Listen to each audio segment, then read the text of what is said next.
আমার ফুতে স্টেপ করছে, আমি যেটা সত্যকারী হেডি কই, আমি মিশা কথা কই না। আমার ফুতে গুলি খেয়ে মরে না, আমার ফুতে স্টেপ করছে।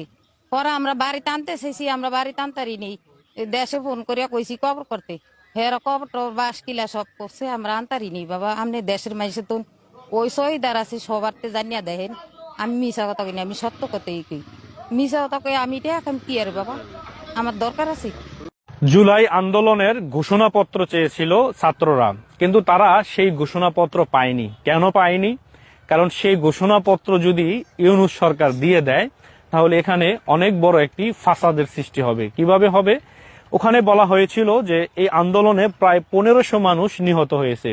তারপর সেটি কমতে কমতে অনেক শহীদরা ফিরে আসার ক্ষেত্রে সেটি মোটামুটি আপনার 700-র মধ্যে নেমে আসছে।